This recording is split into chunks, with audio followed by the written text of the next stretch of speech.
இன்னைக்கு நம்ம வீட்டு பிரேக்ஃபாஸ்ட் அண்ட் லஞ்ச் பாக்ஸ் என்னன்னு பார்த்துடலாம். நேற்று ஈவினிங்கில் கொஞ்சம் கட்லெட் செஞ்சுருந்தேன். ஸோ அது செய்யும்போது உருளைக்கிழங்கு வேக வச்சப்போ கொஞ்சம் எக்ஸ்ட்ரா இருந்தது.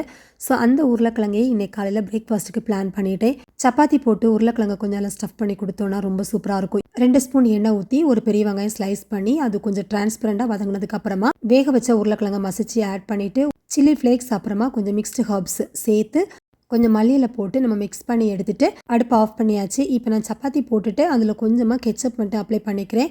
ஸோ இந்த கெச்சப் சீக்கிரப்போ அந்த டேஸ்ட் வந்து நல்லாயிருக்கும். இதில் வந்து பாதி சப்பாத்தியில் நம்ம ரெடி பண்ண ஸ்டஃப் அப்புறமா மேலே கொஞ்சம் சீஸ் துருவல் இல்லைன்னா இந்த மாதிரி சீஸ் ஸ்லைஸ் கூட நீங்கள் ஆட் பண்ணிக்கலாம். சப்பாத்தி இந்த மாதிரி ஃபோல்டு பண்ணி நம்ம அதே தோசை தவாவில் இந்த மாதிரி மூடி வச்சு ஒரு நிமிஷம் இந்த மாதிரி ஸ்லோ ஃப்ளேமில் நம்ம ரெடி பண்ணி எடுத்துடலாம். ஸோ அப்போ உங்களுக்கு சீஸ் வந்து நல்லா வந்து உள்ளாடி மெல்ட் ஆகி சாப்பிட்றதுக்கு பசங்களுக்கு அந்த உருளைக்கிழங்கு கூட ரொம்ப சூப்பராக இருக்கும்.